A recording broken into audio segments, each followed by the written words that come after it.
All right, let's go out to Ross, Ohio. We're going to be talking with Lisa Moad. How you doing, Lisa? Just fine. A little cold, but I'm fine.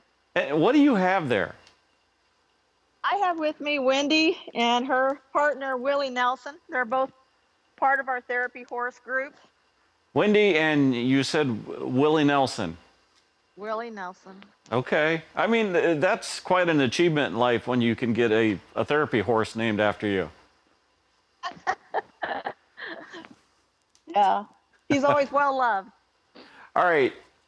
The term therapy horse. I mean, a lot of people don't know what that means. What does it mean to you? For us, it's going and visiting people and spending time with them, getting to know them, and they get to know the horse, and we develop a bond between each other.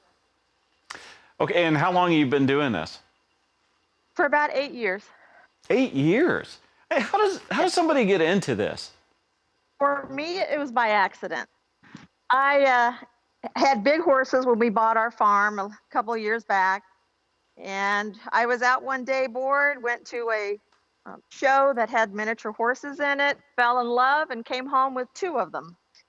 And from there, I decided I had to do something with them, started training downtown. People started wanting to pet them. Could I come visit their mother, or could I visit their daughter? And it just took off like crazy. So besides this year with COVID going on, we're usually booked about a year in advance to come visit people in nursing homes, hospitals, wherever they might be. Okay, that's really surprising to be booked that far out to bring these therapy horses. So explain to me what happens, right? When you bring a miniature horse into a retirement home, what are people going to expect? When we come in, we try to do one-on-one visits, and we arrange ahead of time with the nursing home what we're going to do.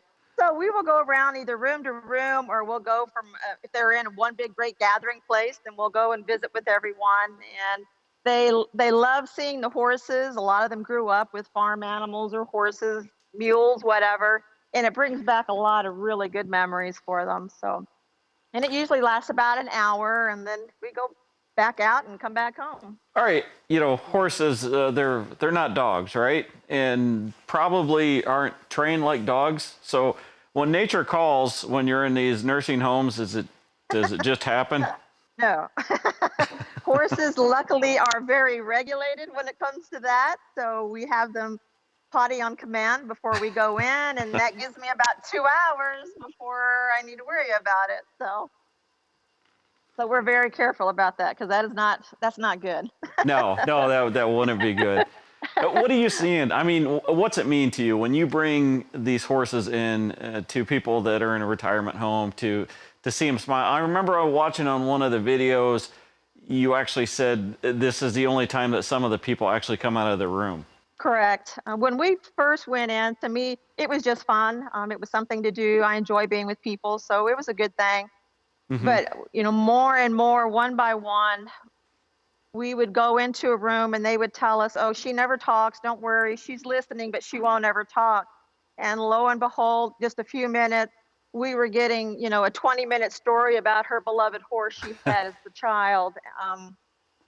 There's many that we hear about are more compliant as far as they're willing to take their meds or do whatever because they know we're coming that day. It means a lot, Yeah, it is. But, to brighten up someone's day and just to see someone slumped over and then they know you're there and all of a sudden there's a big smile on their face. And, it's hard to describe how it makes you feel.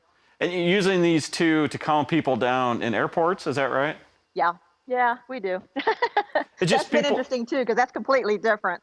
These are people just nervous about flying, and when they're around a horse, it calms them down?